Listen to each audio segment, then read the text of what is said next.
Hello, hello, hello, and welcome back to the Dynasty Wonderland podcast. With me, the Matt Chatter, Ryan MK, and as always by my side, the salary captain, the March Heron, Mr. Aaron Stewart. What's up, buddy? We've got not one, but two guests tonight. This is fucking amazing. What's going on, buddy? It's our biggest show. Well, you know my saying, it's Monday night, and Mondays are my favorite day of the week. Everyone's least favorite day. It's my favorite day because we get to record, we get to talk football, like living the dream, man. So I'm doing good. Had a great weekend, and I'm ready to do the show. How are you doing? Hell yes, I'm ready to go too. And we've got a couple of guys from Gridiron Experts. They got the Fantasy Facts podcast. I hope that's how you say it, bros. Yes. Looks like that's how you say it. Yes. So we got Stellar Seth Keller and Detroit's Dynasty Pat. Welcome to the Dynasty Wonderland, my friends. Oh, that is I love the intro. That was like a the best intro I've intro. ever had, and we've done this for Good. we've been doing this for a little while. So that is by far the best intro I think I've ever had. So thank you so much. No problem. It's great. And we need to clarify something though. Monday is not the best day. But Monday night. Yes. Now Monday night, now we're talking. Because we got Correct. Monday Night Football, we got podcasts going on. We get to hang out. Monday night is popping. Monday day, it's just the struggle bus till we get to the night.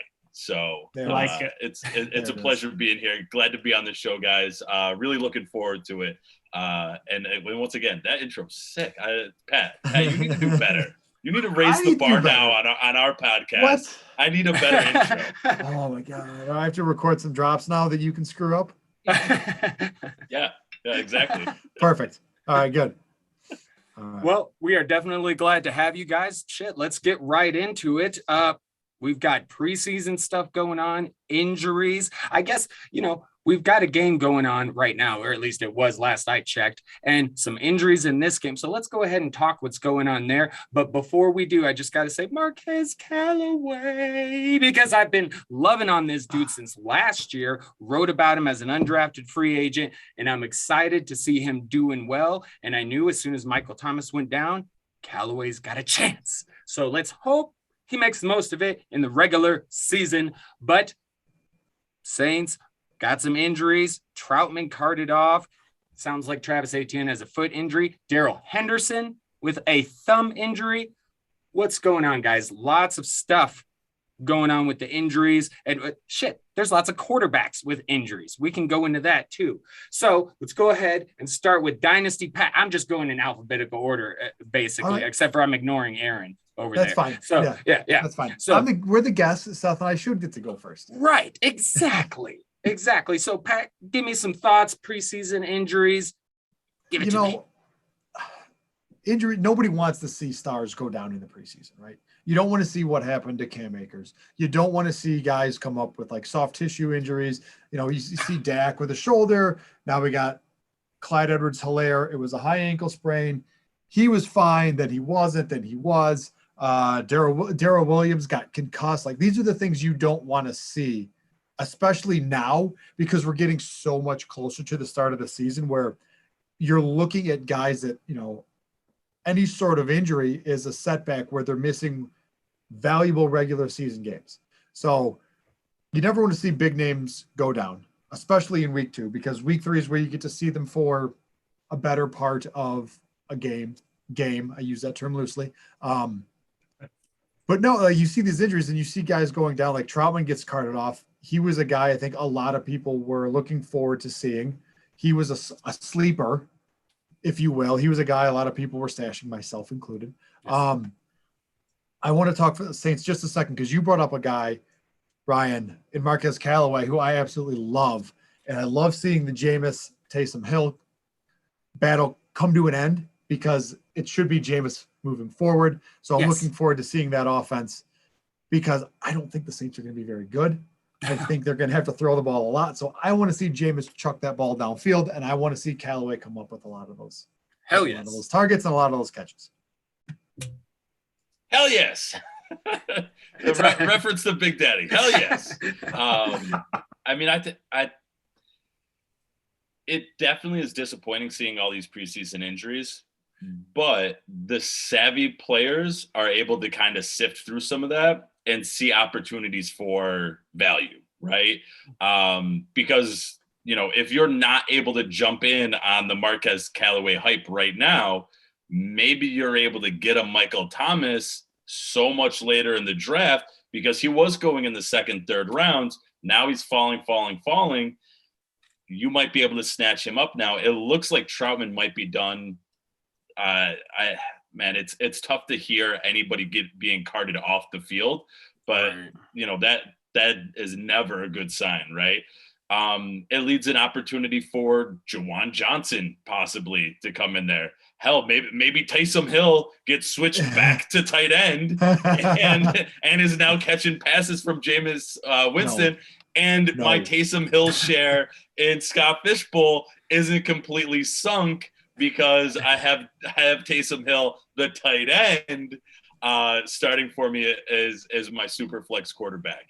You know, it definitely sucks, the injuries, but there are, you know, there's opportunities for silver linings and finding those guys that, you know, maybe you drafted Darrell Henderson in the 12th round of like the puppy or underdogs, big dog, right? Like maybe you got him in the 12th round. You're set up for a massive success, minus now the sprained thumb, which should only be a weekly thing, but you're set up for a massive success where you're winning over top of anybody that's drafting Darrell Henderson now in the 4th, 5th round. So, you know, there are always some silver linings that come out of that because it's, you know, it's really the reason the preseason happens is it's opportunity, right? That's why we have a preseason. We have a preseason for opportunities for guys to be able to practice, guys to be able to show what they have, guys to be able to get on the field that may not have another opportunity to get on the field this season. This is their chance right now. It's an opportunity. And that's the way I like to look at the preseason versus the minefield of injuries that it seems like everybody else sees the preseason as. To me, I try and keep it positive, try and keep it in that mindset of it's an opportunity. Listen, it sucks. Adam Troutman, prayers out to you, feel for you. But as an opportunity now for the next guy to step up. It's an opportunity for fantasy players to be able to grab that next guy. It's an opportunity. And that's the way we should be looking at preseason. What do you guys think? Did we cover enough as guests? Did we leave anything on the bone for the hosts? That sounds great to me. I love the opportunity thing because that's similar to how I view everything is how can I gain knowledge. So even during preseason games, there is knowledge to be gained for fantasy purposes. And that's kind of the way I approach it. But Aaron, my man, go ahead. I know you got something. Certainly. Keep thinking with some of these injuries too. I'll take the Travis Etienne one. The foot, we don't really know much right now. We're not going to know probably for a couple of days on that. Right. But even then, we are so close to draft season. You have to be careful with these. Like even if it's just kind of one of these mild ankle sprains, you have to adjust accordingly. Doesn't mean that you fade them completely, but you have to temper expectations because usually I've been guilty of it in the past. I draft players and I get super optimistic about injuries and I'm like, this team, like when they're healthy, they'll be good. But the problem becomes like, how long does it take them to fully get healthy? Not just healthy, but able to play at the NFL level, the highest form of football. So with the ETN, I'm watching that. And also like just right now, my gut reaction is I'm dropping him at least a full round, but possibly more because he was going in that 5th, 6th round. And for some people, depending on your roster construction, you may have been drafting him as your RB2. Some people like to go grab an RB super early, then grab like all their receivers. Hey, maybe a Darren Waller is there too. And you're like, that's fine. I'll get an ETN. That's actually one of my teams that I already drafted. That's what I did. So I sit there and I go, oh boy, kind of sucks. Injuries are part of the game. But for drafts that are coming up for me, I'm having to kind of be a little bit more conservative. I love the upside with ETM, but it hurts. And then the only thing I got to add with Adam Troutman is Joanne Johnson. He is definitely intriguing. What I caution people in fantasy to do is Joanne Johnson is a converted receiver. I want to say is 231 pounds. Like, there's conflicting reports. He's in the 230 to 240 range, whereas Troutman was more of your traditional tight end, 255 pounds. And of course, if they're playing the position, can block and everything, you just can't quite go, oh, Troutman's out. Whatever I project Troutman to get for his stats, I'm going to throw all of that on to Joanne Johnson. So for fantasy people, it's like, yes, this is going to help Joanne Johnson, but also no, it's like it's going to affect players at different positions. At this point, like Alvin Kamara, Sean Payton's he's gonna scheme Kamara to get like 120 targets or something, just something huge, because it's him and Callaway, and that's about it right now. Traquan Smith was dealing with injuries for weeks as well. So, oh my goodness, both those guys are very interesting in fantasy football, because for the first part of the season, those are the only two kind of established guys that have stayed healthy and everything. So at least until week 7, Traquan Smith is practicing again today or this week or something like that. Like he's hopefully back. Right. So I just wanted to throw that in there. Sorry, Pat, to talk over you. Go ahead. No, I would say I lost my train of thought for a second there, but oh no, the thought train crashed. Yeah. No, it's like when Michael Thomas comes back, what is that going to look like? Because there's some drama with Michael Thomas right now on top of the injury. So does he come back week 7? Is he ready to go? What does that offense look like down, Michael Thomas and now Adam Troutman? Is it Callaway? It's Kamara. Let's be honest. It's Kamara getting 20 touches a game. Right. That's what it's going to be. But it's funny, Aaron, you brought up a guy that Seth and I have talked about a lot in our last few shows, and Darren Waller. And I actually, in my copy of the show sheet, I put a little note in here that Darren Waller is finally back in practicing. The dude missed like 2 weeks worth of practices. And we finally found out it's an ankle injury, but it wasn't serious enough that would have kept him out of a regular season game. Right. So it was serious enough for him to miss 2 weeks of preseason and training camp and practice, but not serious enough where it would have taken him out of a regular season game. So I guess I'm confused as to how serious the injury was. Right. It's all that preseason hype. That coach speak. Yeah. Exactly. And so sometimes you just go with the upside. So quick question before I think we've talked the Saints to death now, but quick question before we move on. Marquez Callaway is going right now, according to FF Calculator, at the 15.04. So 15th round, early 15th round. Where is he going to end up? That's his low. Yeah. So where's he going to end up now that these injuries have kind of taken over? Where are you comfortable going, you know what? I'm going to take that shot on Callaway. Honestly, for me, I'll reach a little bit if I have to. But I'm also big on the dude and have been. But I'm currently in 2 16-team guillotine leagues, and I got both of them. I think it was more round 11 or 12, but again, 16 teams. But I will say this, I have noticed in best ball, I've taken him a shit ton in best ball on underdog, and he used to be way below Brian Edwards, and now they're right fucking next to each other. So he's definitely been already climbing, and that might be partly due to me, just saying, because I've been drafting a shit ton of so that might be me. But I do think this is going to probably bump him up a little bit more. Yeah. And I just realized I couldn't read FF Calculator. Sponsored by Woodford tonight. Seth Keller's take, sponsored by Woodford. 1205 is his average ADP. The 1504 was his low. 809 was his high. So where is he going to be now? Are you gonna take him in the 8th round now? 8th still seems early. I'm comfortable around the 10th, 11th round, somewhere in there, depending on my roster construction.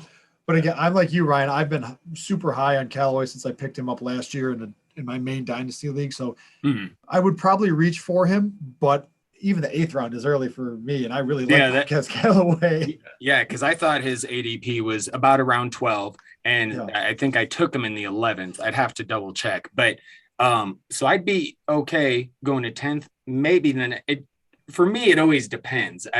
Every draft is different. I'm okay reaching a couple rounds a guy if where I'm currently at, I see nothing I like. I'm okay reaching for a little bit for a guy. So it would really depend. But yeah, I'd have to agree about the 10th. Well, and I actually think 8th round sounds about right, because I'm looking at some ADPs of some receivers that are going in that 8th, 9th round. That's Will Fuller, it's Curtis Samuel, Jalen Waddle, Jarvis Landry, Darnell Mooney. Like there's some names there that right now Callaway is the number 1 receiver there.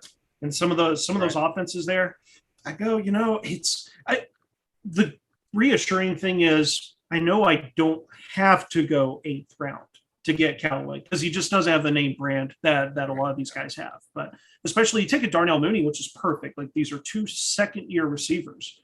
And Mooney is going, his ADP is right inside the top 90. And I mean, right now, I'm absolutely taking Callaway. I mean, Mooney, really? Like. It's really funny that you brought up Mooney, because as you were reading off the list, I'm going, I take Callaway over Waddle, over Fuller, over Samuel. And then you got to Darnell Mooney. I was like, oh shit. I like both of those guys. And before the game tonight, you could make a case that Mooney had a higher floor, higher ceiling, just because, in my opinion, he's going to be tied to a better quarterback in Justin Fields. And I want to talk more about the Bears later. I got some little notes in the show sheet, my own show sheet here. I want to talk more about the Bears later, but I was like, well, shit, I like both of those guys. I'm lucky enough to have both of those guys in a couple leagues, but to me, that's where I get like, oh man, if I'm on the clock at the 8th or 9th round and they're both there and I can't get the other one coming back, I'm probably taking Mooney, but that's me. It's close, but like that's the wonderful thing is like even with these injuries, because people don't. It's a gradual change, right? So like you're still going to be able to get Callaway probably in that 10th round, but like I'm sitting there going, I don't think after tonight. I don't think so. I mean, he just exploded in the first quarter. True with them. And you have a lot of people. I mean, we talked a little bit about it. I have my last draft coming up this weekend. I think you guys all have some other drafts coming up. So, a big quarter or a big spike in production now, that ADP is just going to skyrocket. Especially on a team lacking a legit number. Like Kamara's the 1. Marquez Callaway is the number 2. Right. So I could see that ADP creeping up into the single-digit rounds easily. And that may be for people that want them. You're going to have to be bold. You're going to have to really plant your flag. I think the general consensus here, we're all Callaway fans. Mm-hmm. And if we want them in fantasy, we're going to get them. That's going to be what we have to do. Exactly. All right. I love it. Great Saints talk. The Marquez Callaway love is in the air. But we're moving on to some more injuries. We did talk a lot of injuries because I got to ask some thoughts. And we'll start with Seth on this one. A couple of quarterbacks I'm looking at. Dak Prescott been dealing with this weird injury that they've been talking to a baseball team about, because this is what pitchers get apparently.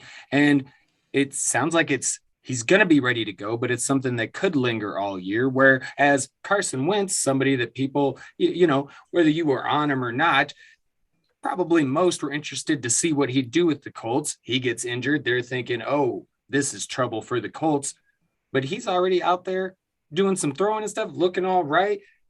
Chance maybe he's back for week 1. I doubt they'll rush him into it, but what are your thoughts on the quarterbacks that I'm talking about? Seth. Stellar. Seth Keller. Yeah, I can't believe I've lived 30 plus years of my life, and that hasn't been a thing. Stellar, never. Apparently, until this moment, or this moment a few moments ago, I was never stellar.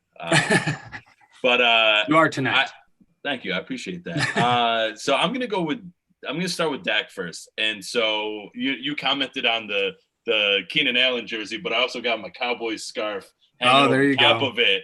and my Cowboys World Championship helmet with a little mini helmet with the stickers on it. They don't have too many recent stickers. But anyways, I'm going to start with my boy Dak. And I honestly like the fact that they went to baseball teams and said, hey, how do we deal with this?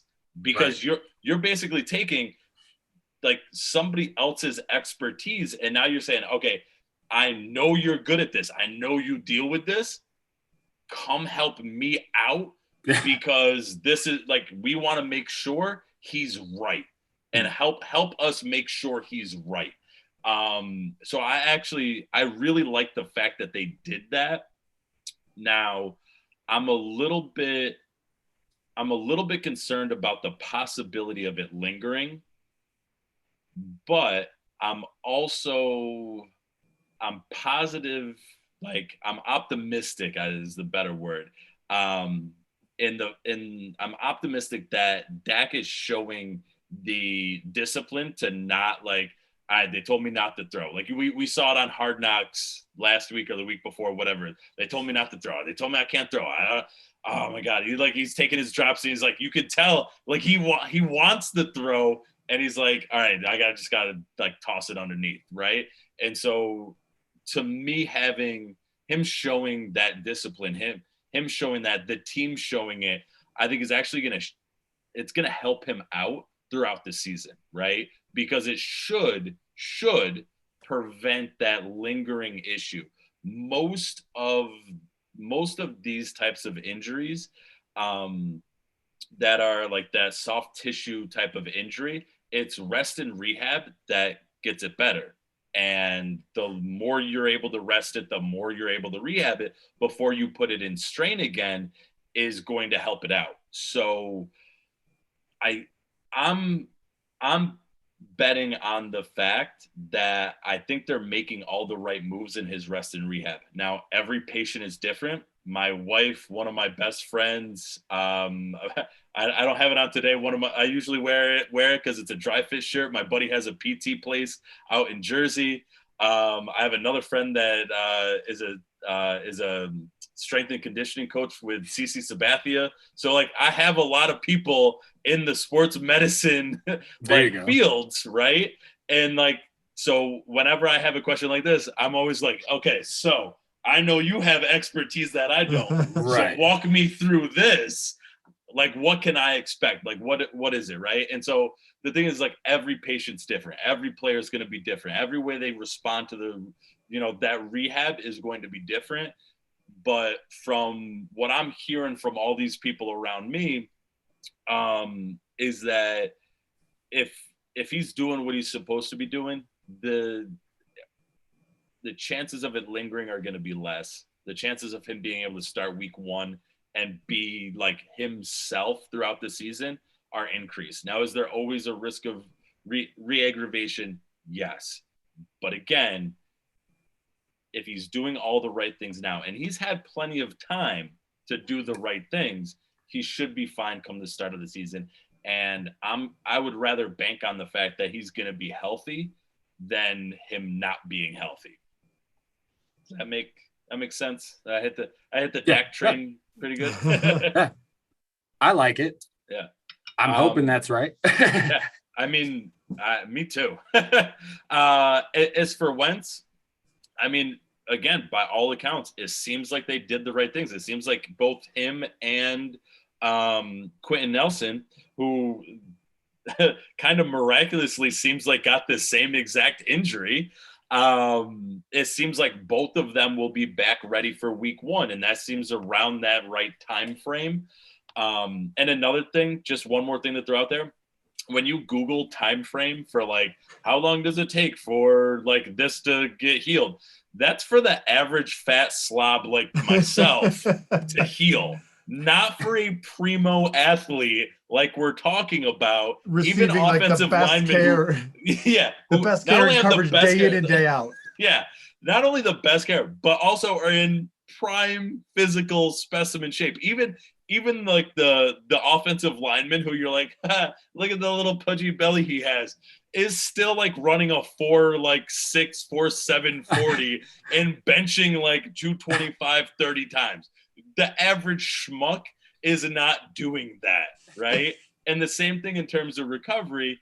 Yeah, the average schmuck might have like a 4 to 12 week window of recovery. And the reason they put that in there is because like the average schmuck probably isn't taking care of themselves the way they should be. They're not doing the daily stretching. They're not doing the daily exercises. They're not doing the daily like home routine that a prime specimen, physical specimen athlete is doing, and is doing, like Pat just jumped in with the best care possible. So I'm in favor of all three of those guys, Nelson, Wentz, and Dak, being ready to go week 1. I think they've had enough time to be able to recover from these things. Does it leave a lingering little, breadcrumb of doubt that there's re-injury? Yes. But I'm not going to let that little breadcrumb of doubt steer me away from guys that I feel are going to be ready to play. All signs by the people that are there are saying that they're going to be ready to play. And I've been excited to kind of see play for a while now. So I'm ready to fire them all up. If not week 1, week 2, like they're not going to miss that significant chunk of time that people were afraid of beforehand. Fire me up some Dak, Wentz, and especially Quentin Nelson. Especially Quentin Nelson. Okay. All right. I fucking love it. That's good to hear. Mr. Pat, you have anything to add? I'm higher on Carson Wentz recovering faster than Dak. What worries me, and this just came to me because I didn't realize they'd brought in or gone to specialists, on baseball teams that deal with stuff like this. That leads me to believe that his injury might be a little more serious than we think. If they're going to outside experts, specifically guys that deal with shoulder injuries all the time, not just something that pops up on a football field, that worries me a little bit, especially limiting reps, throwing reps in practice. Go ahead. No, I was just gonna say the one thing that I hope helps mitigate that. There we go. That was tough to get out. Is they did that from jump though. Like they were like, oh, he's got this. All right, let's get people in before. Like it wasn't like, oh, we tried it for a week and oh shit, we don't know what we're doing. Quick, let's bring in some experts. From what I heard, this happened. Jump right into it. Sorry, go ahead, Ryan.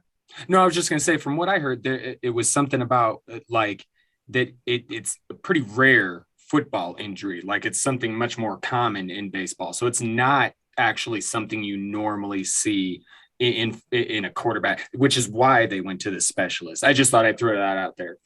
Yeah. I mean, Seth, you and I talk about it all the time. The offense is run through quarterbacks. Yep. Dallas is going to be a much better offense than Indy because they have more skill position players. But in the context of this injury conversation, I like Carson Wentz recovering faster and being able to contribute faster than Dak with the shoulder injury that he's currently experiencing, I guess. I don't know how to frame it. Shoulder discomfort. I don't know. I don't know the right way. I'm not a doctor. You didn't go to school with Johnny Hopkins? That's your boy? Don't make me quote Step Brothers because I will derail this entire show. Okay, Aaron, anything to add? Yeah, just real quick with the Dak injury. I think the most important thing for people, if you're playing fantasy football, if you're not using Twitter could be such a useful tool for you if you use it correctly. Because I love following the people that are in the PT field. Like that has, especially in the last year or two, you start to see more people come in that work with injuries.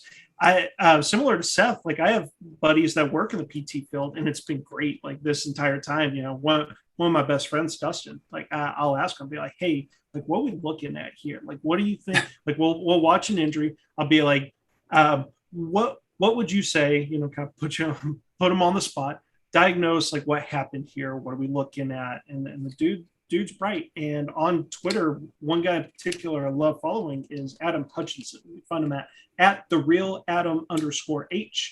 And this was a tweet he had about Dak's injury. I'm going to kind of shorten it here, but main points were don't panic. The latissimus dorsi, that was the muscle that he strained. And if you Google it, like it's the back muscle. It's a massive muscle. It goes up to the shoulder, but the latissimus dorsi, it's a muscle strain. Those linger. Just like you sprain an ankle when you're a professional athlete, you still have to play through that. It's more of a pain management. It's not so much a limitation of like, it's not ligaments, thank goodness. So as long as Dak can manage the pain, which we talk about getting the top help. That's what these people do. These athletes, I mean, it's a gladiator sport. Players are going to be hurt after week 1. And then the rest of the season, like it is, how many times do we have players that sit out of practice all week and they're questionable. And then they go out and they perform at a high level. Like they're freak athletes, just like Dak Prescott. And I'm confident in this one. And the best part is, I mean, I'm in Texas. I'm a Cowboys fan. The leagues I play here in Texas are with Cowboy fans. And I watched a recent draft I did just 2 days ago where Dak Prescott fell far in the draft to the point where I'm starting to go, that happens again in these upcoming drafts. I am confident taking him. I know it's weird. I am usually one to say with injuries, you fade, drop them. But this, I think that this one, each injury is different. This is a chance to buy Dak at a good time because he was dropping super far in the league because everyone's like, I can't take Dak. I need a quarterback that's going to play. It seems to be more pain management. I trust Adam Hutchinson. I know he's not there actually working with Dak, but you find your PTs on Twitter, they're PTs for a reason. Trust those guys. Hell yeah. All right. Well, one last thing before we work our way towards this crazy ass game I've invented for tonight.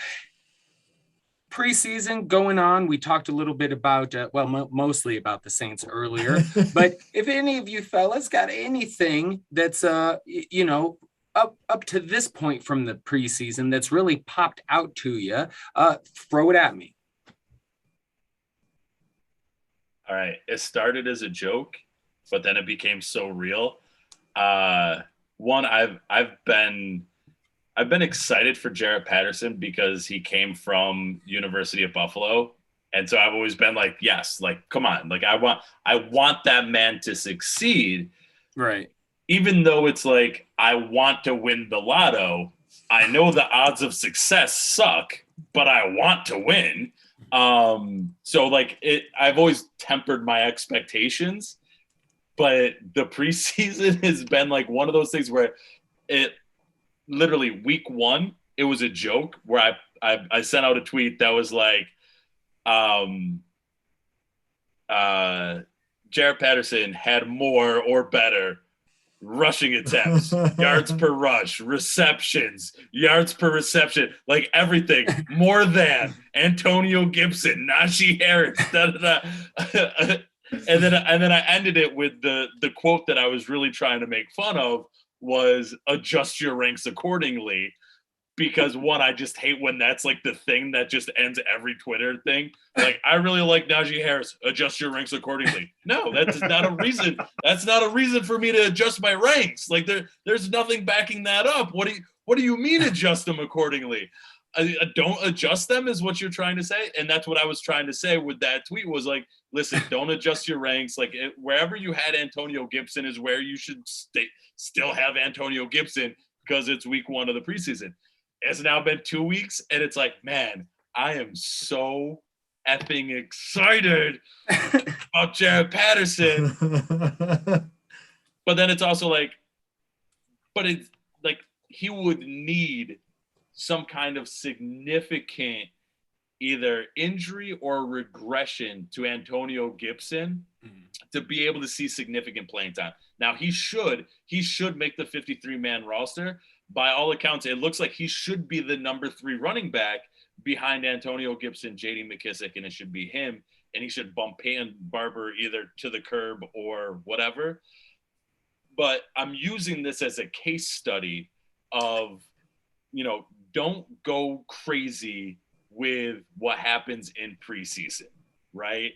As much as you want something to happen, there's wanting, and then there's the probability of that thing actually happening, right? And I'm going to go back to that lotto example, right? I want a whole lot to win the lottery, but I know I have like a 1 in a billion chance of that happening. So am I going to constantly keep betting on me winning the lottery? No, because I know the odds aren't there, regardless of how much I want that to happen, right? Same thing with a lot of the athletes that you're betting on right now in sports, like a Ramondre Stevenson. Again, looks great, had an incredible run all over Twitter, right? All over all the outlets with 137 left in the fourth quarter against guys that are about to be cut. Like, put all of that into perspective, right? And so, again, that's not to contradict what I said earlier about opportunities in the preseason. That's all about opportunities. Those young men right now are getting the opportunity to showcase what they can do. And that's a glorious thing. That's beautiful. I love watching that stuff, right? I know there's people that are like, well, when the fourth quarter hits in a preseason, when the second quarter hits in the preseason, I turn it off because it's second, third. I try to watch more of that because I want to see like who's that guy that like, wow, if he gets another opportunity, like look at what he's putting on tape. Look at what he's able to show, right? I love seeing that stuff and trying to be ahead of the game on that. But I also need to check myself in those moments to be like, no. Okay, yes, I really loved Riley Ridley coming out. I thought he had great route running. Ooh. He did play some in that second game, preseason game. He did make some catches, but let me check myself again. There's a reason why he didn't touch the field his entire rookie season.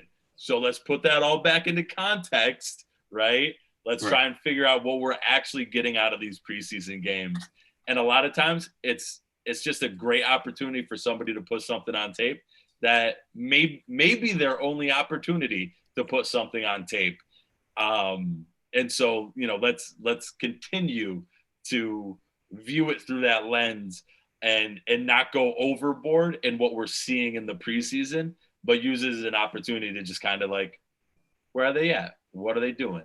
Let's take some notes on those things, not going, oh, well, this quarterback completed this many passes, or he had this guy's had this many drops, so we need to just flush him down the toilet because like those drops, blah, blah, blah, blah, blah, drops. Yeah, nobody wants to see the drops. Should we be concerned?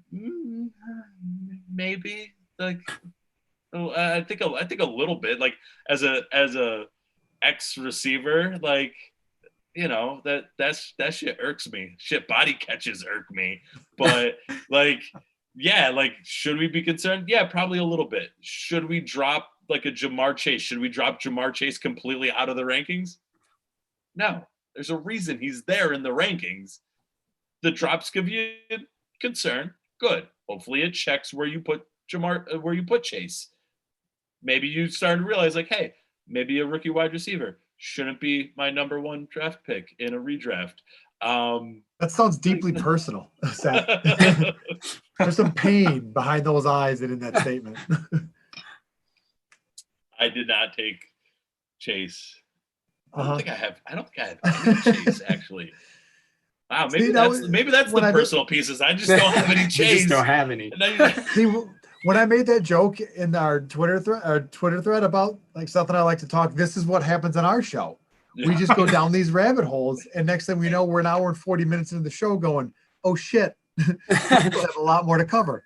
We've had plenty of shows just like that. No worries. Like I've been on your guys' shows, and so I was like, yeah, that's what I was telling Ryan. I was like, you guys run these like the same type of show that we do, where we have great topics, and we just go down some rabbit holes. And you know, it fits the Dynasty Wonderland. Rabbit holes, Wonderland. Yeah. There you go.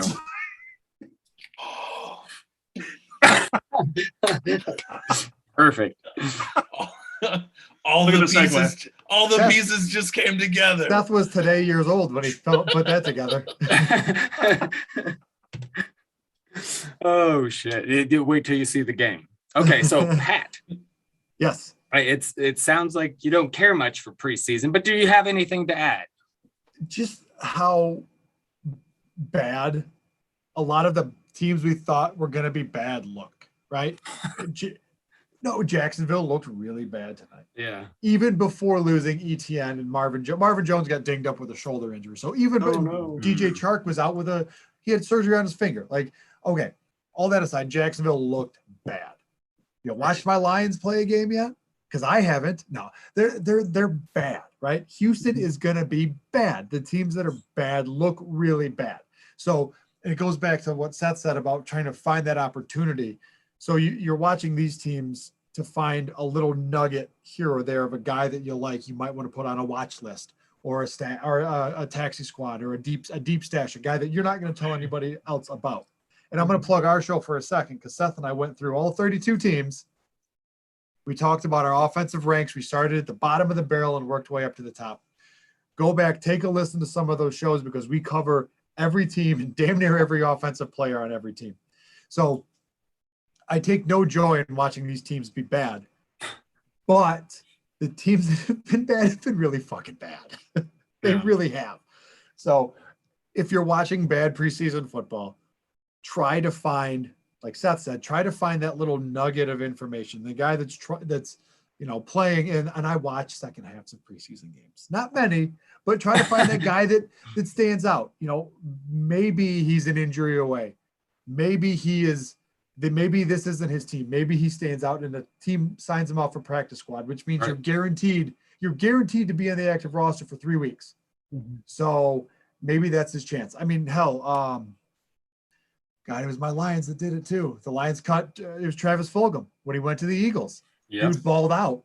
Yep. You could have fucking used him in Detroit, but he balled out in Philly. So you got to pick up those little nuggets here and there. So if you find yourself watching a bad preseason game or a bad team, look for the guys that stand out a little bit and maybe just write their name down, put them in your watch list on whatever platform you're using and just keep an eye on them for a couple of weeks and see what happens.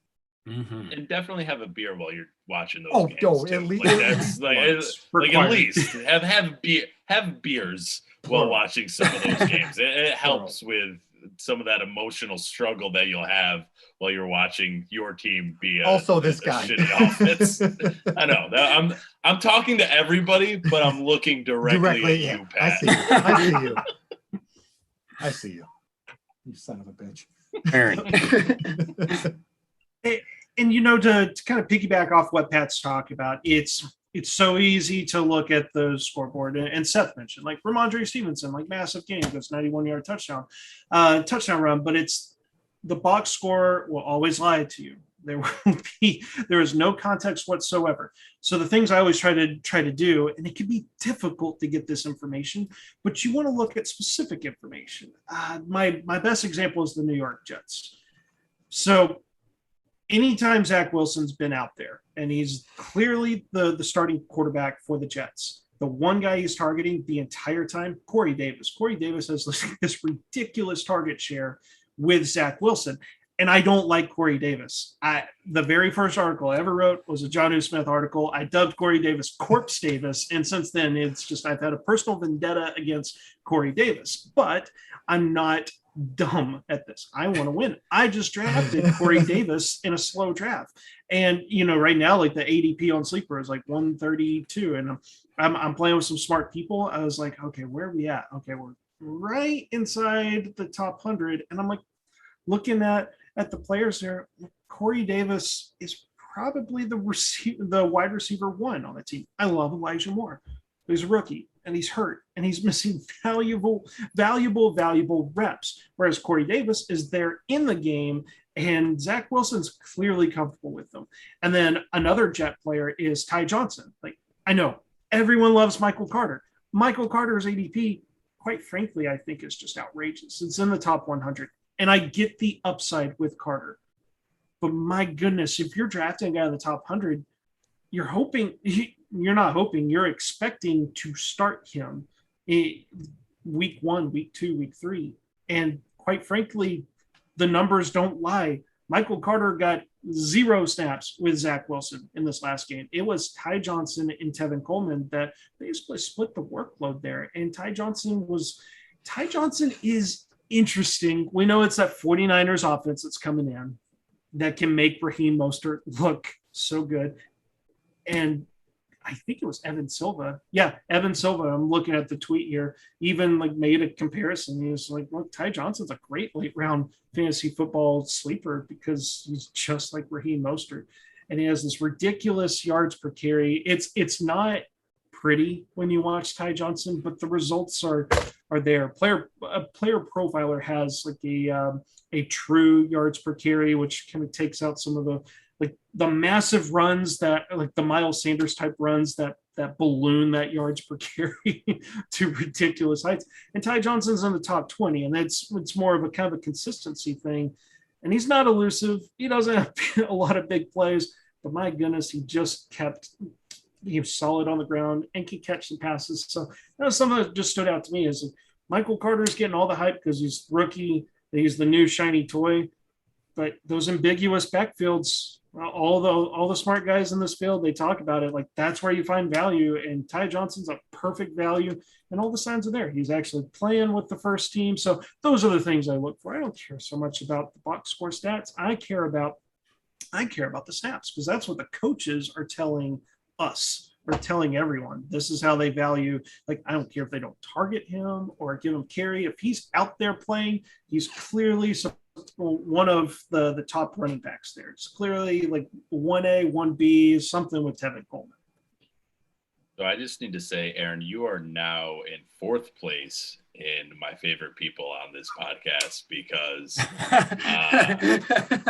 I constantly try and check my love for Michael Carter, and I just can't do it. It's just overwhelming. Like my heart is just thump thump thump thump. Like and I legit try and constantly do it. And this preseason is a kick in the balls every time he's not getting those first team reps. It really is. And that honestly, it's a great point to make here because man, if you told me 2 weeks ago, listen, Ty Johnson, Tevin Coleman, they're going to get all the preseason work, I'd be like, you're out of your fucking mind. Like, no, like, what do you want to bet on it? I have twins. I'll bet one of them. Like, come on. Like, this is so stupid. Yes. Like, let's make the bet. And this is also why I don't do any crazy bets in my life. And all my leagues are like less than $200. It would have just sounded so absurd that he wouldn't have been working with, the first team, at least in a rotation, right? Because of like what he's been able to put on film at the college level. And this is part of that challenge. Like everybody who's done even any level of scouting, even the Twitter scouting and I watched highlights and I love this guy. Like he's gonna be amazing. Look at these 10 minutes of just all highlight plays, and it's like, but I have 7 hours of lowlights. Doesn't that matter? No, I have this 10 minutes of highlights.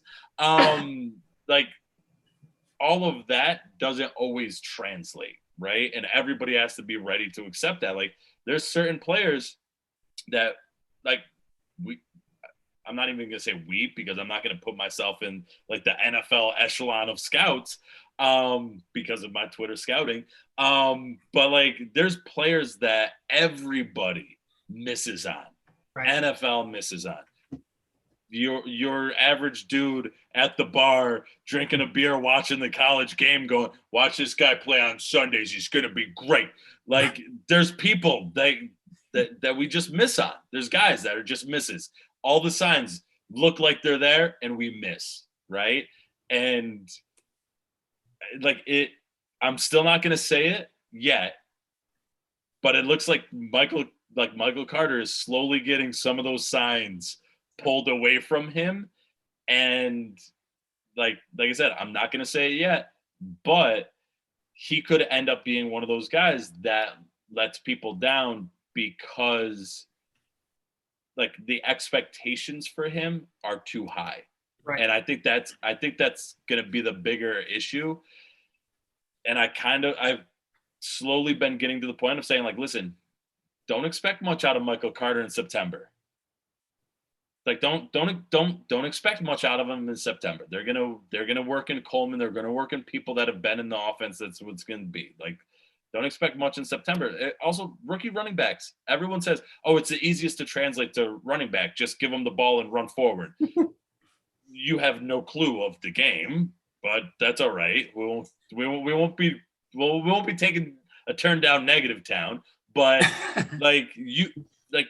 there's a lot of transition that happens even at the running back position. Yes, it may be one of the easier positions to do it in, but there's still a change in the game from college to the pros, right? And so that happens with rookie running backs also. And like I said, don't expect much in September, but maybe October, November, December, we're going to see more out of him. Oh, man, this preseason shit is just killing me, where it's like, man, do I need to go November now? Like, I feel like I'm slowly going to go, wait till November. You know what? Wait till next year. It just wasn't his year. I'm in January. It's like, I'm in January now. Just wait till next year. Next year is going to be Michael Carter's year. I fear that's going to be the case. Goalposts. Yeah. Well, what's great on something like this is then, and I'm with you. Like, it could be because it's Ty Johnson, a talented running back. I haven't really seen anything in his 2+ years to show that he's a talented running back. And Tevin Coleman didn't look so good last year. And I go, man, Michael Carter should be the guy there. But it's so funny. If I went on Twitter and I put something like this, and then like a couple of months, like I'm like, yeah, pick up Michael Carter, like because of the situation. Like, people are going to go, whoa, but you were anti-Michael Carter. I'm like, no, let's put some context. Drafting Michael Carter in the top 100 when right now, if week 1 comes around, who knows? 2 carries, maybe gets a target, and you're like, why the heck did I draft him in the 8th round and I passed up Marquez Callaway? Way to bring it full circle there. I like it.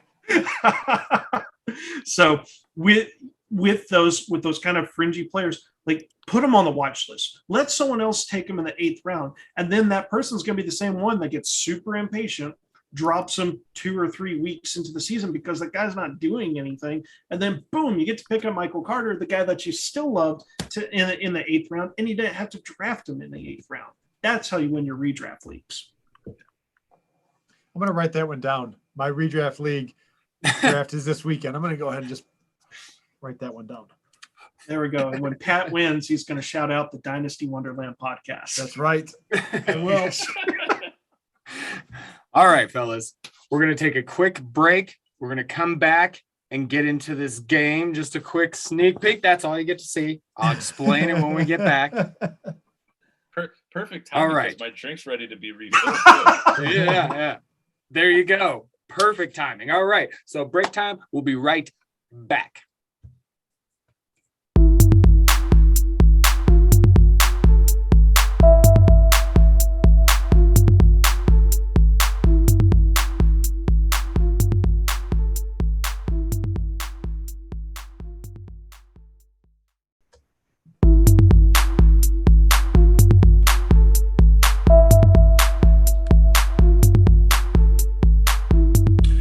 Okay, we are back.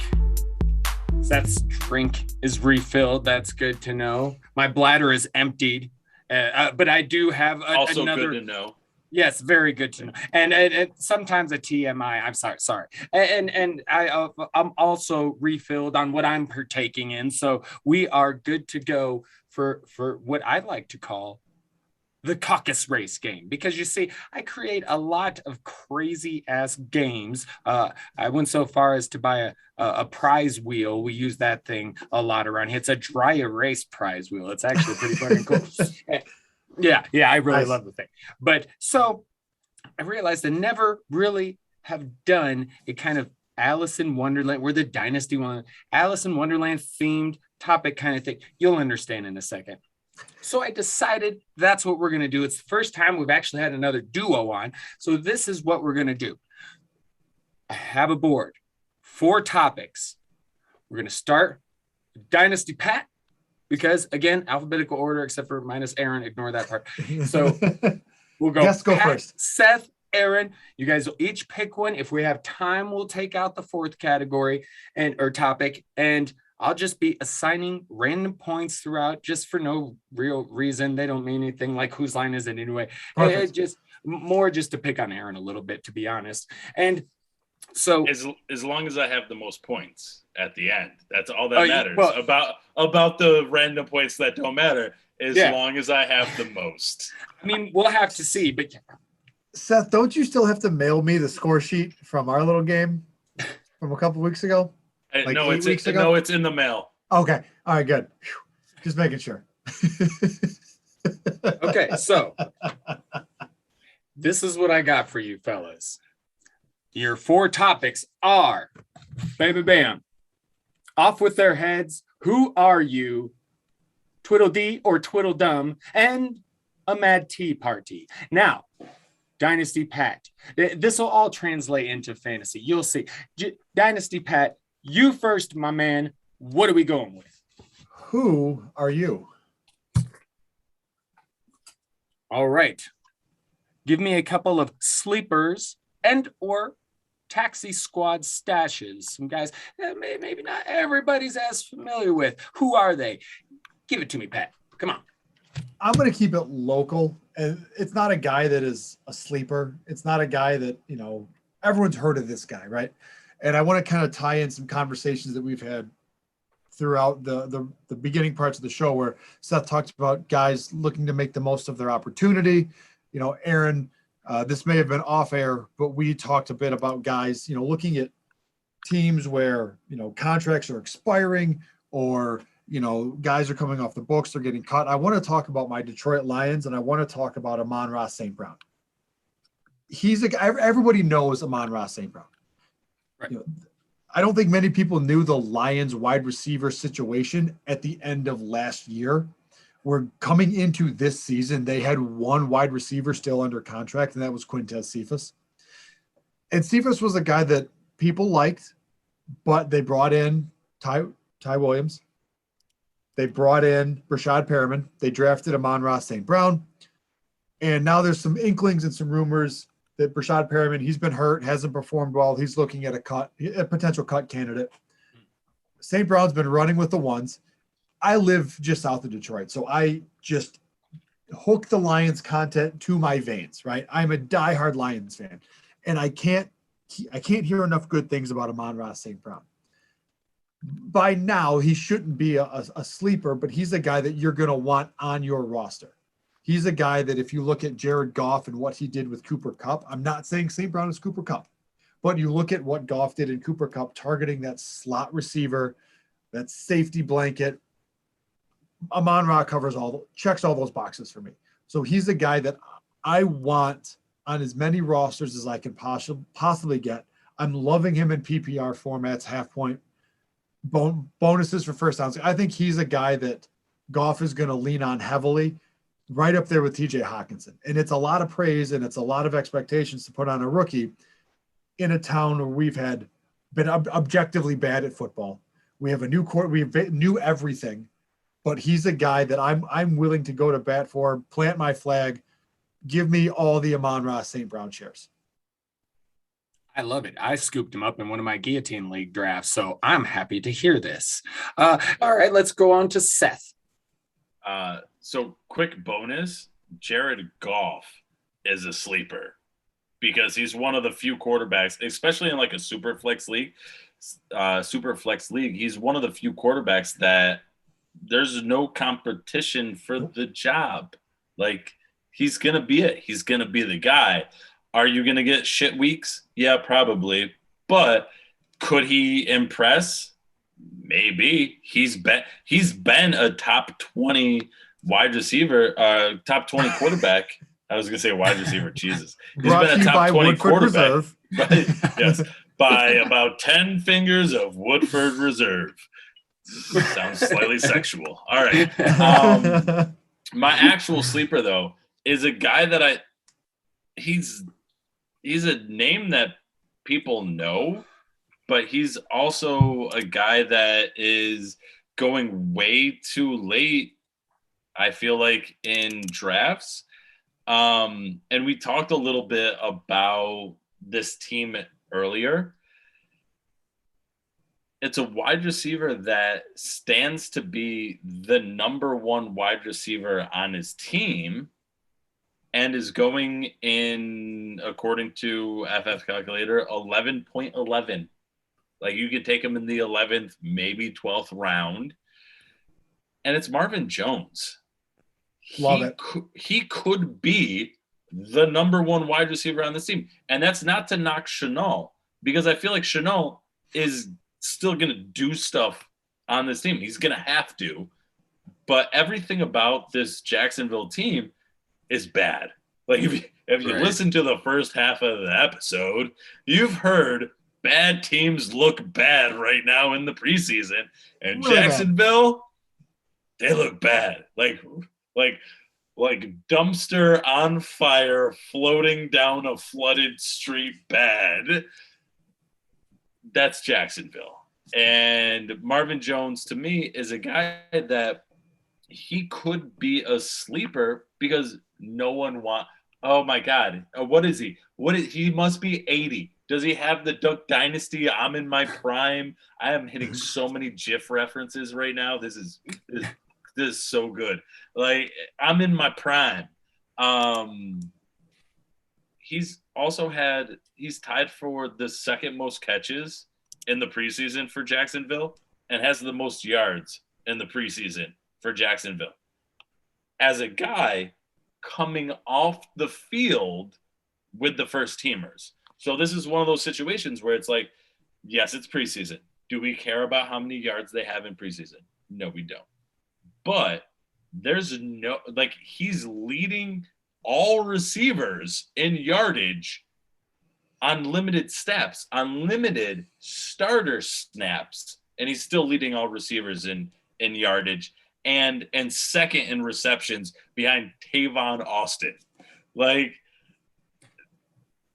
one of these things is not like the other. Yes. Yes, Pat. And one of those things is probably loved by Urban Meyer a little bit more, and it's probably not Marvin Jones, but that's just, Urban Meyer being Urban Meyer. Like, right. But no, the game tonight. Sorry, Seth. The game tonight, I caught a good chunk of the second quarter before we recorded, and both of the announcers calling the game were just raving about Marvin Jones and his ability to get open, his ability to make the contested catch, how he's going to be a safety blanket for Trevor Lawrence. And they brought up another good point that I didn't think of until they said it. Darrell Bevell is the OC in Jacksonville. Darrell Bevell was the OC with the Lions with Marvin Jones for the last 2 years. So there's a lot of connectivity there. There's a lot of familiarity, a lot of comfortability there.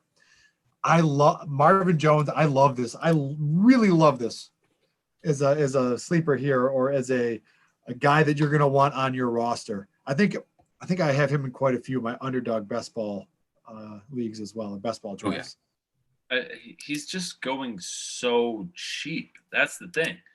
Like, you can't find a cheaper option who could be the starting wide receiver. Right. I mean, he will give you will get really good weeks. I don't think you're going to get the consistency out of him because of the position, and the place that he's in Jacksonville. but he's a guy that will he will win weeks for you if you can get it right. And that's the key. Yeah, I like it a lot. Aaron. So I love Dynasty football. I got two, and I'll make it quick on these. Like, I'm looking at the taxi squad stashes, and one of the guys, he's hitting well in the preseason, but man, I've been on him since last year. That's J.J. Taylor, running back for the Patriots. Like, I get it. It's just like Ramondre Stevenson. He's coming in. He's playing against the third string guys. But it goes beyond that too. If you look at the running back coach, Ivan Fierce loves J.J. Taylor, has absolutely nothing but horrible things to say about Ramondre Stevenson, but praises J.J. Taylor, calls him mini Dion Lewis. And then we watch him in the game. It's not so much the stats, it's what he's actually, how he's being utilized. Because 2 games, he's been targeted 8 times, caught all 8 passes. And then on top of that, it's absurd. I get it. He's going against guys that probably aren't going to make the roster. He's still averaging 7.36 yards per carry. Like, if you're going against bad players, it's just like the small school prospects that are coming into the NFL draft. If you're a small school prospect, you better dominate this inferior competition. And that's what J.J. Taylor's doing. And of course, it was nice that he had that one play. I think everyone that's seen the clip knows the play. It's that sick spin move. And rumor has it that defender, he's still sliding. Like, he may have got cut because they're like, he won't stop sliding.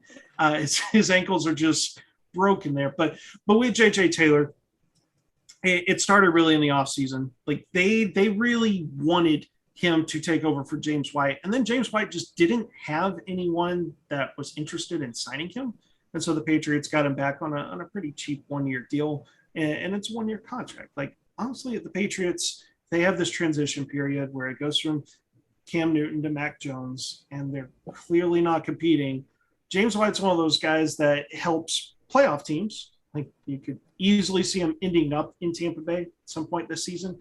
And Taylor's played his way onto the roster. And I like those stashes that maybe take a little bit of time there, that gradually go in the right direction, small steps.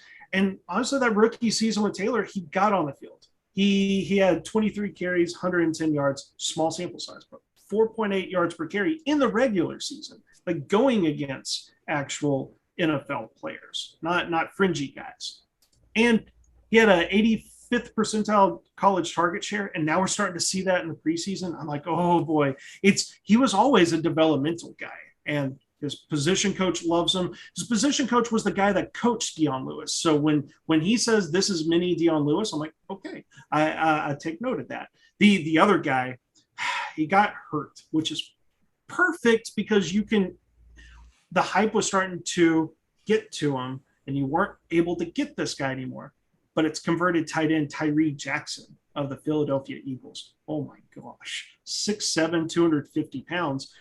And he's been playing tight end for less than a calendar year. Super raw.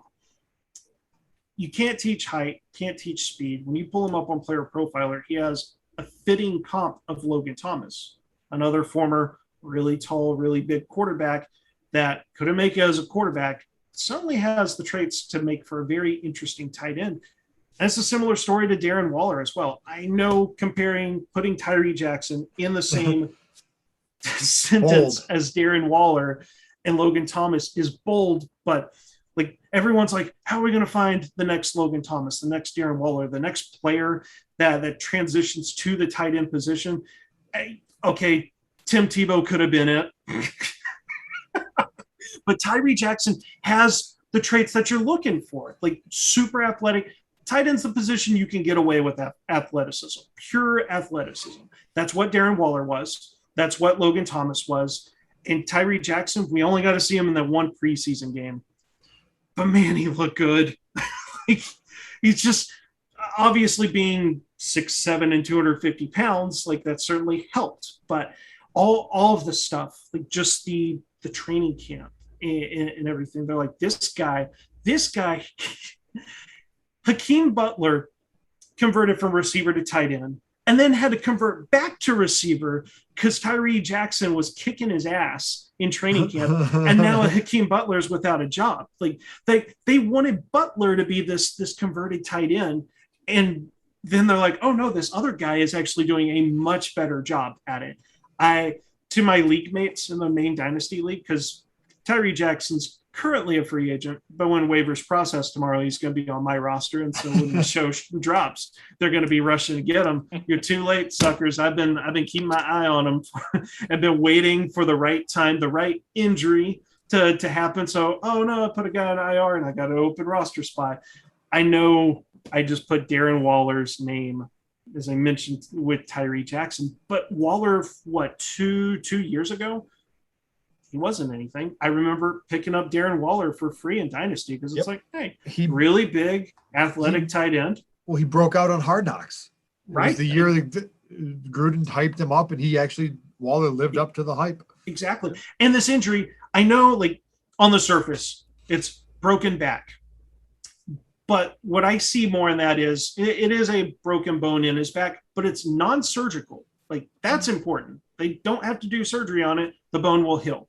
So I'm like, that to me, I'm gonna take a win where I can on this one. I'm like, I can pick him up immediately, put him on IR, which is just great, and maybe pick up another guy. But just when it comes to tight end, look for the guys with freakish athleticism. More than likely, they're going to hit. And if they don't, like, you're going to know pretty soon on that. But everything had been going Tyree Jackson's way until he went up to catch a pass in training camp and came down wrong. So it's perfect time to pick him up because now that hype is starting to pass away. I was worried after the first preseason game. I was like, like it's going to happen again in preseason game 2. And then it's just going to be like Jacoby Myers from 2 years ago, the 2 touchdowns, like in the first preseason game. It's like, if you had him before, awesome. But besides that, worst kept secret. But those are my 2 guys that I love as dynasty stashes, deep dynasty stashes. Okay, excellent. Go ahead. No, I was just gonna say, you're hoping that big athletic tight end doesn't turn into Njoku, OJ Howard, like one of those guys. But like you said, they're free. It's a tight end, He's free. So it's free. So it's always trying to sift through those to try and find, like you said, it's that little nugget. Right. You're trying to find that guy that pops off, that may not otherwise. So right. Okay, for that round, I awarded Pat and Seth 5 points each. Aaron, you got 2 points. I love the JJ Taylor stuff, but your excitement over Tyree I found quite disturbing, to be honest. So we move on. Mr. Pat, or no, I'm sorry, Mr. Seth. It is now to you, my friend. Oh man, you totally sent me the show sheet ahead of time, and now I'm all confused by the pretty colors that are in front of me. Mad Tea Party. I don't know. I don't remember what that means. What does it mean? This is open topic.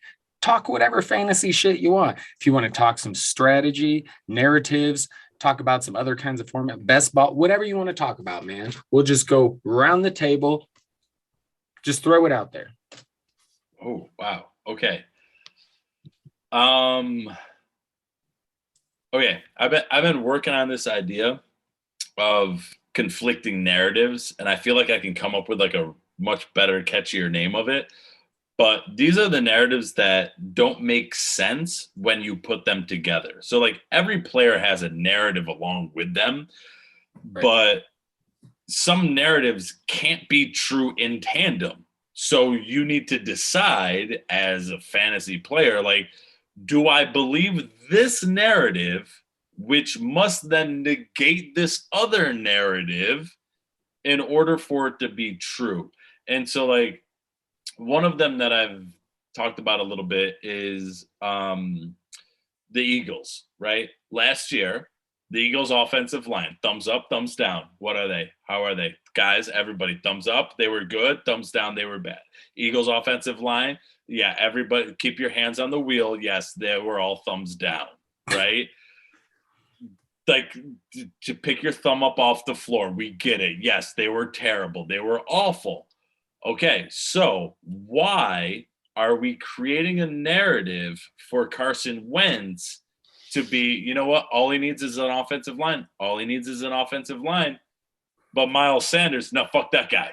No, he's terrible. Wait, no. Wait, if the offensive line was bad, the offensive line was bad. Well, those guys were graded better in run blocking, right? But how were they graded as a team, like as a unit? Because run blocking and pass blocking is a unit affair. You don't do that in isolation. You especially don't do that in isolation in the NFL level.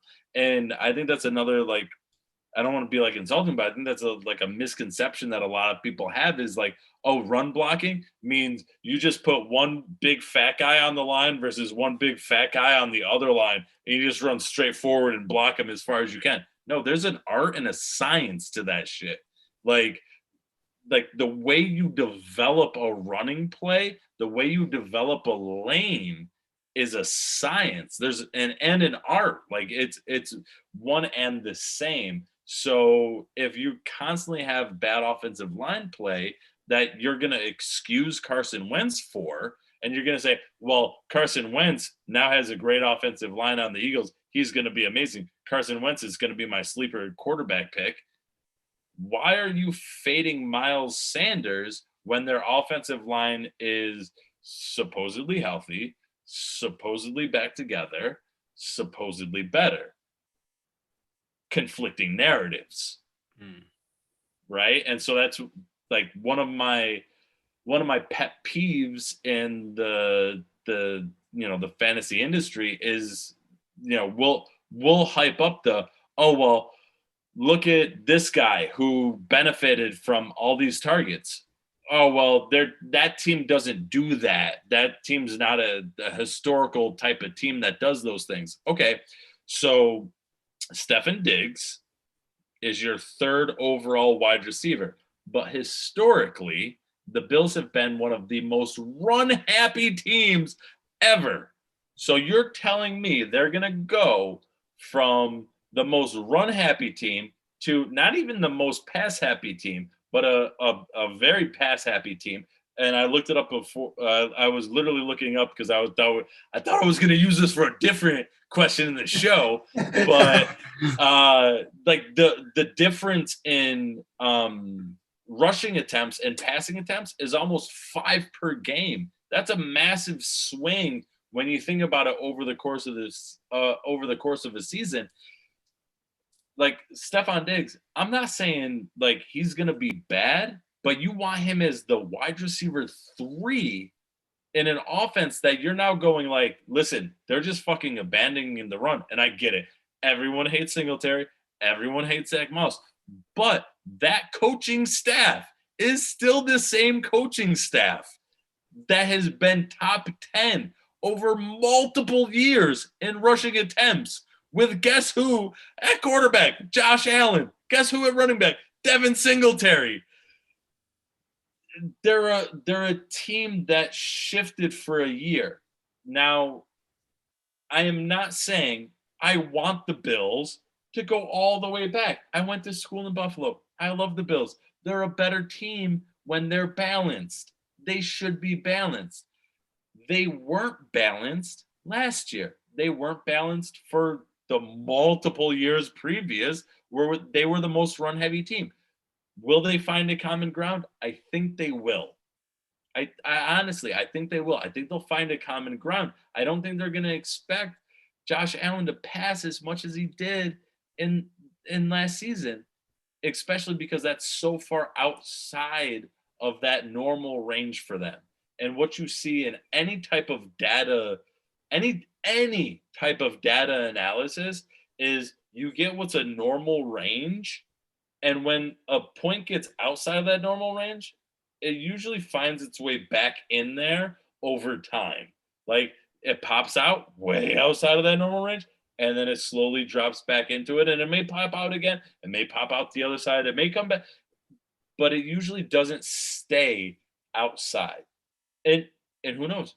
Maybe the Bills are that team that is just now fucking amazing at passing the ball, which all the people that hated on Josh Allen, looking at you again, Pat, all the people that hated on Josh Allen have to eat that now. And me, I'd be like, you know what? I'm still happy for him. My analysis could be wrong, but whatever. It's a conflicting narrative that all of a sudden, like, teams do what they kind of historically do. There's coaching trends. There's team trends that follow suit. But then we're going to put Stefan Diggs as the third overall wide receiver when that type of volume isn't consistent with what the Bills do in their team coaching history, their coach's history, and their team's history. So my big rant, and hopefully I feel like we needed a timer on this, Ryan. Shame on you, Ryan.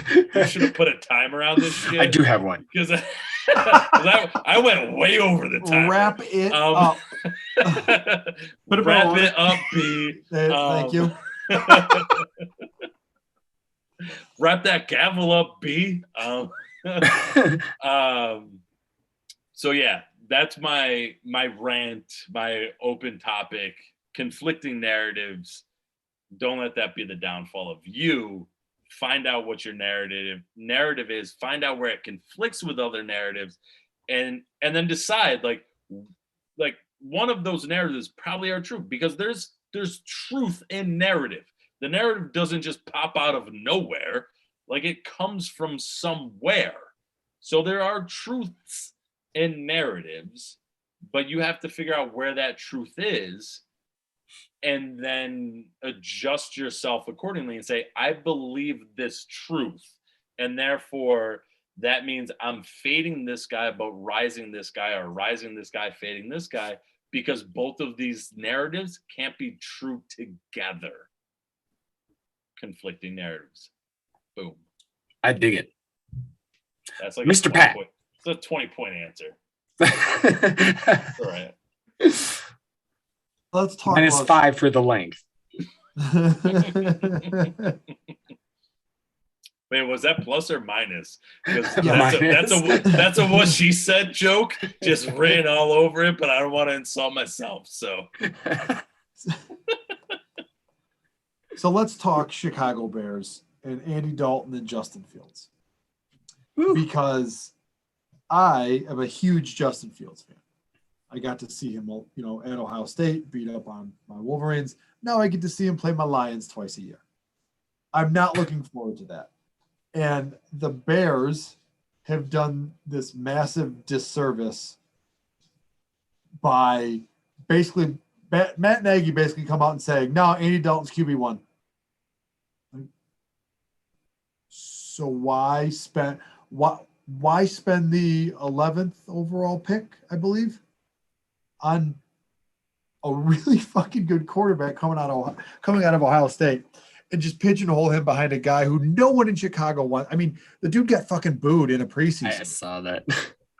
Like, granted, he did, he's the veteran. He will look better than Fields, and Fields will adjust. But this is a Bears team that has a coach and a GM on the hot seat. They need to win games, and they need to win games really fast. I think they're going to do a lot of that with Justin Fields. Andy Dalton is not the answer there. And Seth, we've talked about this a lot. You made a very good point on our show where the Bears play the Rams in week 1.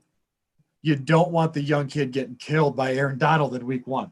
Right. If Justin Fields isn't the starting quarterback in week 2, as a Lions fan, I don't want to see Fields until week 5 because they play the Lions. The Lions play the Bears in week 4. I think Justin Fields is going to be really, really, really good. I think the Bears, specifically Matt Nagy, have done a really just awful job of putting him and the team in a position to succeed. Matt Nagy's on the hot seat. Ryan Pace, hot seat. I think if they get off to a slow start and they don't put Justin Fields in and they stick with Andy Dalton, they're going to get fucking fired. Sorry, my dog decided to join me, and I will give him a little love. He is a senior. Such a good boy. He's a senior pit bull that is getting over a couple of surgeries. Oh, so he's just looking for some attention. That's what What's that? It's Dak Prescott. Yeah.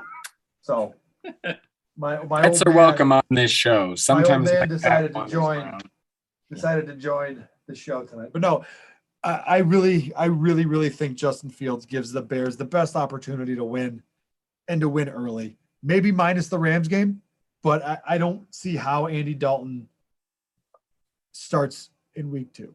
I just don't see it. And especially after getting booed in a preseason game. And I give a lot of credit to Fields for coming out and saying like what, basically don't do this. Like, why are you booing him? Like, I give Fields a lot of credit for that, but I think he's the starting quarterback.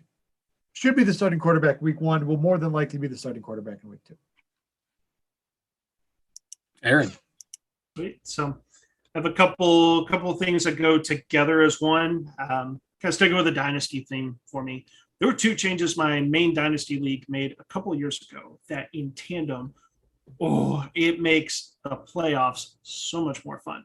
Number one is we actually got rid of head-to-head playoffs because the idea is you're in the playoffs, you're competing against everybody. So we changed our format to match that. So we have 4 playoff teams and our playoffs last 3 weeks. And the way it works is you're not matched up with some random person because we kept having like the 2 highest scoring teams would be in one matchup. And it just, that happens in regular fantasy leagues. But what was really awesome was we went, 4 teams, the lowest scoring team gets eliminated each week to kind of keep that you're competing against everybody. But on top of that, we actually got rid of trade deadlines. Now, I will also say this can only work in the dynasty leagues that have been around for a while. They're with the people that you play year after year, because we all know that there's those dynasty leagues you join on Twitter and they fold after a year or 2. Not going to work in that. Like this is a dynasty league going into year 5. We, for 2 years, had the same people there, which allowed us to do some of this stuff. But the getting rid of the trade deadlines, in which there was also like, if you were going to do trades, there was a soft trade deadline. If you did trades after, say, it was like week 10 or so, you had to go ahead and pay in for next year. But when it got to the playoffs, trades, it became an arms race. Once one playoff team went and did a massive trade to acquire, player A and player B, and it's like, holy crap, like suddenly they're the favorites to win. The rest of the playoffs teams have to adjust. They had to adjust. And we had like two of the playoffs teams did that. And the team that didn't, they didn't make it out of the first round. It was a lot of fun. Those 2 to 3 weeks there, the trades that went through were crazy. Benefits the rebuilding teams because you're paying a much higher price for players in the postseason than you would in the regular season. So those rebuilding teams, like, they're able to say, hey, cool, I have Devontae Adams, in which worked out really well. As the guy traded Adams had a dud game last year. I forget which week it was. It may have been the semifinals, so like week 15, I believe. It was like traded Adams, got just ridiculous value for Adams, even though Adams was a superstar. And it's great that rebuilding team got everything they need. They got picks and they're right back and competing for a playoff spot this year. And it's just the domino effect. It's so much fun. It literally an arms race. It does mean that there isn't a lot of trades that happen early in the season, but these 2 years, the trades we have seen, it's been, oh my God, I can't believe like this team did this, and just really makes those teams like, if you're going to win, you have to go all in. Like you can't just be like, yeah, I drafted well. Yeah, I got through the season relatively healthy, and it may not be enough. And there's teams going, screw next year's draft, screw the draft after that. I'm in it to win it. And I freaking love it. It makes that league so much more fun around the time where everyone's just, the bragging rights and championship belts and money and everything. Yeah, money. I like money. Absolutely. I don't go crazy either. I don't even hit $200 in my leagues, but I do enjoy playing for money. Okay. All right, let's see. So Seth had 20 points, -5 for the time. Pat got 15. That was a hell of an answer. Couldn't agree more. I'm not sure there's anybody that would, to be honest, Pat. And Aaron, you got 3 points. Good job, buddy. It's better than last time. It is. All right. Okay, so off with their heads or tweedledum tweedledee. Do off with their heads. All right. Now, give me a player or two that you're staying away from, or perhaps offloading off your dynasty team. Go ahead.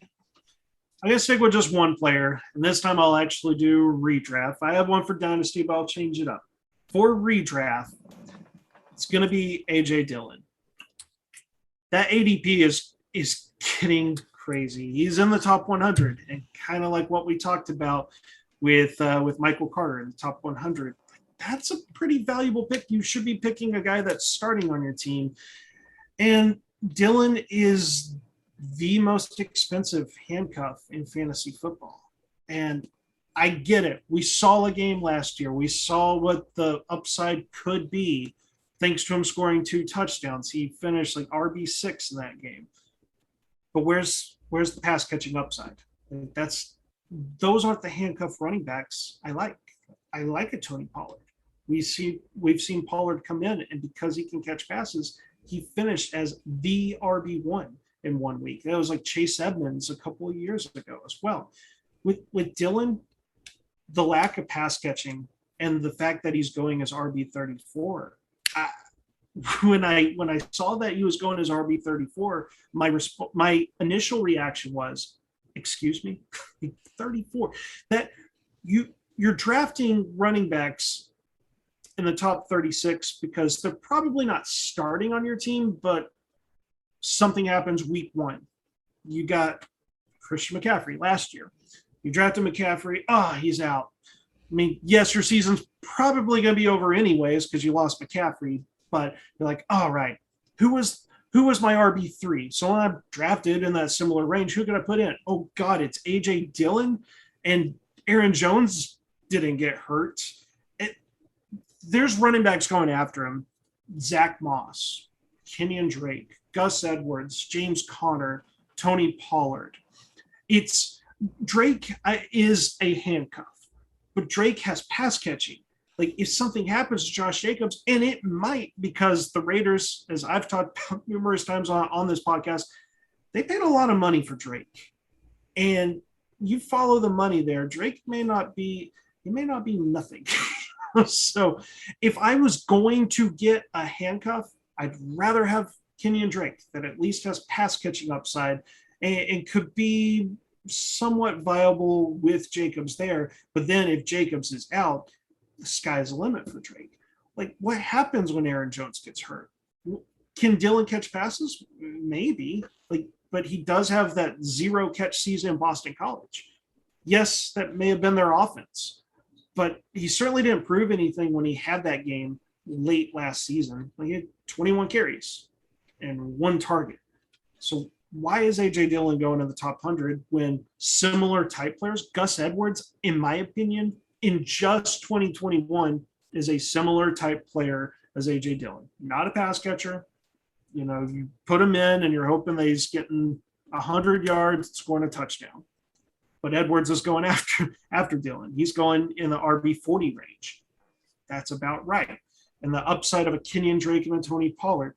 Shoot, a James Conner. James Conner left a bad taste in everyone's mouth. But Conner not only is probably going to get the end zone work in Arizona, because that's historically not what Edmonds has done. He's had, 1 end zone carry, I think, in his career. And Conner can at least catch passes.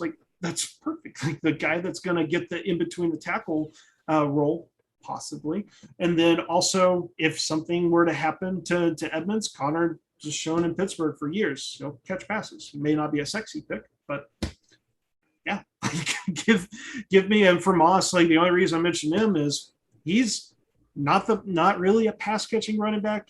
So we talked about in as Seth talked about with the Buffalo Bills offense, but Moss should be the starting running back in Buffalo, a really good offense. So all these running backs going after him, I go, why? Like, we want best case scenario for Dylan, but also my last point is, just like with Michael Carter, you draft him in the top 100, and then you go, oh no, he gave me 4 carries for like 16 yards, and oh yeah, I got to drop somebody to pick up whoever's on the waiver wire after week 1, and then you go, well, it's probably my least productive player on my team. Sorry, AJ Dillon. Like, if you like AJ Dillon, that's fine. Let someone else draft him in the top 100. They're gonna drop him after 3 weeks, unless Aaron Jones gets hurt. But you're really, like, the odds of that happening are just, you can't be wishing for injuries, because you do that, they're never gonna happen. But Dillon's just a waste of a roster spot at his cost. I'm fading him completely. No Dillon. No Dillon. Okay. Mr. Pat. Can I pick an entire team to avoid? Sure. You can do whatever you want, man. I want no part of anyone on the Houston Texans. You want to sell me on Brandon Cooks being this great wide receiver and 1,000-yard seasons, but look who he had throwing him the ball. He had some pretty good quarterbacks throwing him the ball. Jared Goff. Oh, so we're just going to overlook fucking Drew Brees and Tom Brady? I mean, we're just all right, you said pretty damn good. I'm just saying, Jared Goff. This is conflicting narratives, right? He had good quarterbacks. Okay. Throwing him the football.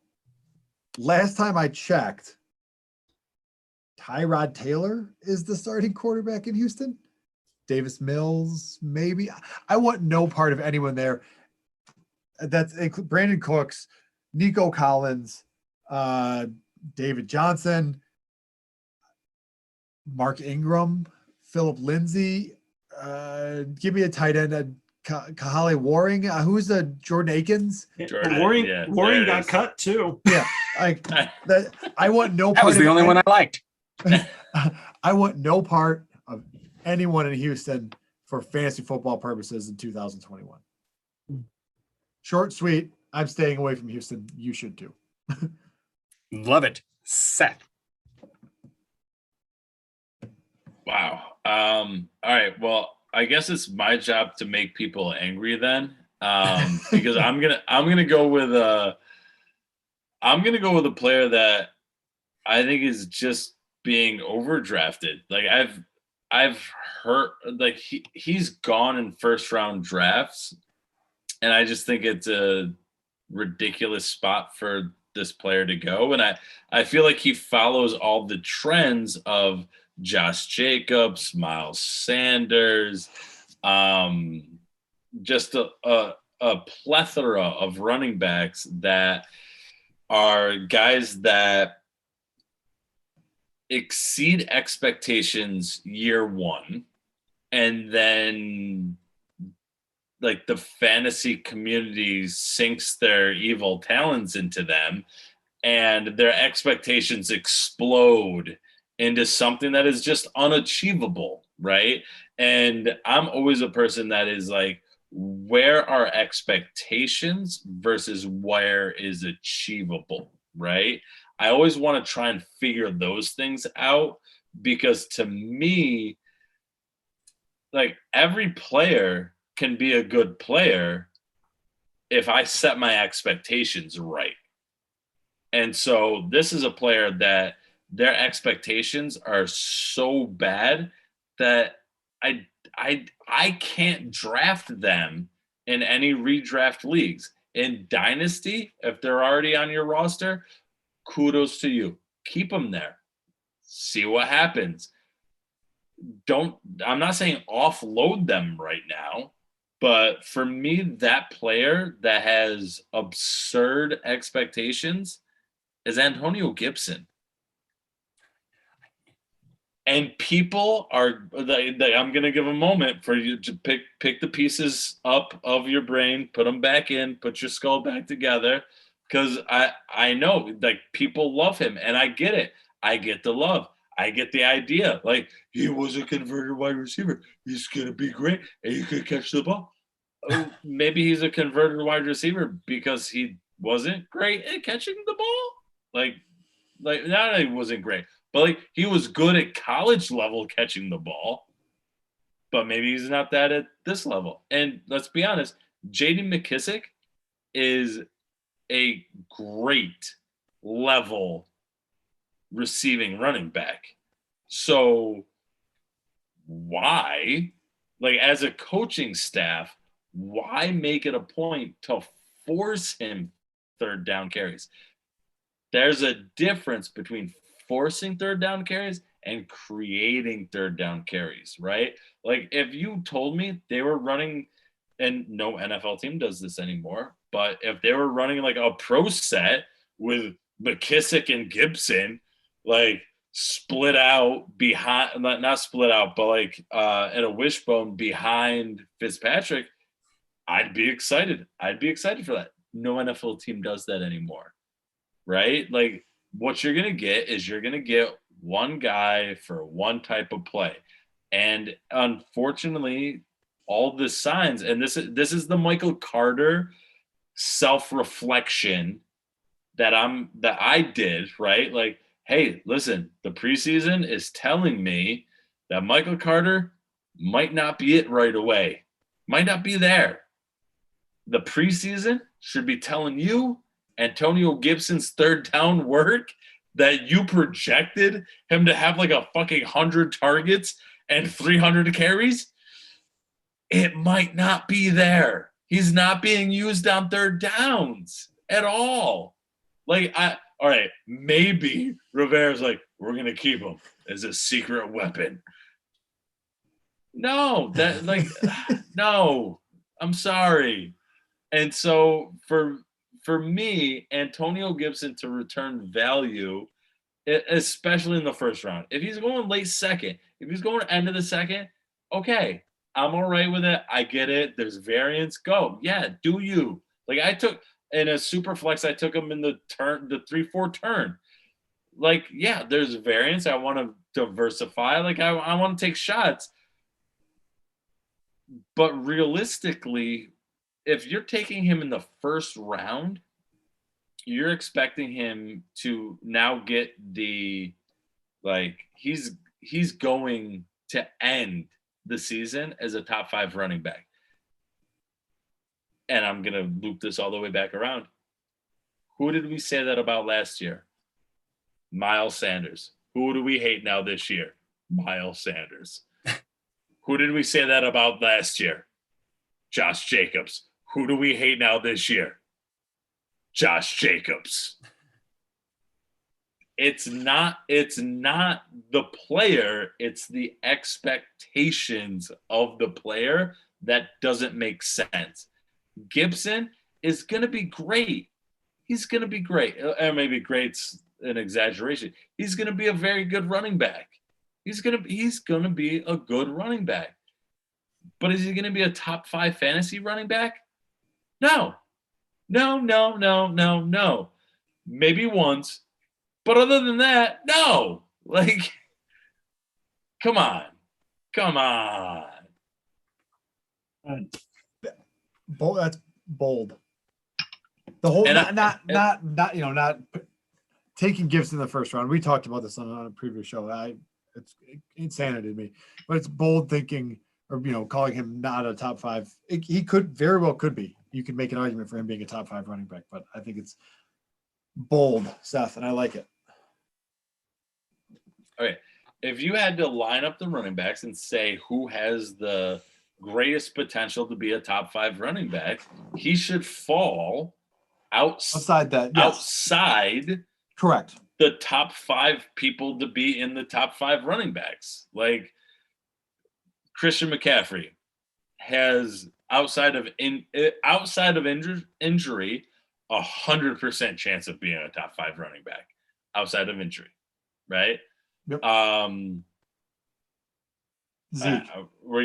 Oh man, I'm glad you said it before I did. Zeke is up there, Aaron Jones is up there. Derrick Henry is up there. Alvin Kamara is up there. Yeah, Dalvin Cook. Dalvin Cook is basically the number 2 all the time. Like Jonathan Taylor. Right there, we're at 6. Jonathan Taylor. Yes. Where does Antonio Gibson fall in those? He only falls in those group of guys. And even take out Jonathan Taylor, because he's another second round guy. And I'd be casting the first stone in my glass house on this, because I love Jonathan Taylor and I took him very high in my last draft. Like, and we're forgetting Saquon Barkley on that list too. I think I included. I think I yelled them out. I don't know if I can count them, there's a whole lot of guys that have a lot more of a consistent kind of numbers based, if you will, look at who's going to finish there, right? And I feel like a lot of people are going Antonio Gibson. That's a whole lot of I want him to be. Well, of course. If you're drafting Gibson in the first round, you want him to be a top 5 running back, of course. Right. Sorry, Seth and I went off on our own. Maybe we'll pick that up on our show tomorrow night. Yeah. We go live at 9:00 Eastern time. Yeah. There you go. You guys jump on in. Join the conversation. 9:00 tomorrow. No, I was actually. Oh, go ahead. I say no more plugging our show. No, I was just going to add in. I pretty much played host, but I've got one, and this is just Dynasty specific, something I've talked about before. But I'm a big proponent of better a year early than a year late as far as getting rid of running backs. I hate to say it because I love running backs. I think they got a shit gig where they have to work that damn hard. They're not worth the second contracts because of what they. Huh? 5 years. 5-year shelf life. I don't know. Once they get about to that end of that rookie contract, like I'm not gonna lie, all my Zeke and Dalvin Cook shares this year gone. And I know they'll probably both be solid this year, but I also know that specifically with Dalvin Cook, he's been way up there. I mean, if you kind of look at the history with running backs, and Cook, he can't even stay healthy a full season. And you're looking at the wear and tear on Derrick Henry, and like some of these guys that were the top guys are gonna start sliding down. Maybe they stay up there this year, but like, so I'm of the opinion, I get these guys when they're young. I try and target wide receivers in their prime, and then you get your quarterbacks, your tight ends, but I'm always going young at running back. And if I have to, 2 years early, whatever it takes, I want to just use these guys for 2 or 3 years and then get to the next young guy. And that's something I've started doing in the last couple of years, and it's enabled me to stay a little younger there. And we'll see how well it works down the line, but I'm usually fairly competitive. But because you get to a point where that just there's nothing left for a guy, and everyone fucking knows it. So I try and get out from under that before that happens. You're also going to get a hell of a lot more return on your investment. Yeah, right. By flipping them a year early versus a year late. And that's also league dependent too, because one of my leagues it's a home league that's been going for a while. I mentioned in pre-show, it's one of my favorite leagues. And young running backs are the thing, and old running backs, like as soon as they hit like 25, 26, right before that second contract, you cannot sell them. You can't. Like right now, Zeke is worth nothing. Dalvin Cook, nothing. And in a normal like dynasty league, it's like, no, they should be worth something. But in this league, because of how the market has adjusted to the people playing it, like a Najee Harris's value is fucking huge compared to like a Zeke value. And it's like, but he'll help you win this year. I don't care. Like, the young running back is going to help me win for 2 years, not 1 year. And it happens in leagues. And this is, I award you 50 points, Ryan. just for that. I award you 50 points. Well, thank you, sir. Speaking of points, I do have, I was going to call the game, and then if you guys want to do the final topic for fun afterwards, we can do that. But I know it's getting late as hell for you fellas. But I want to announce the winner.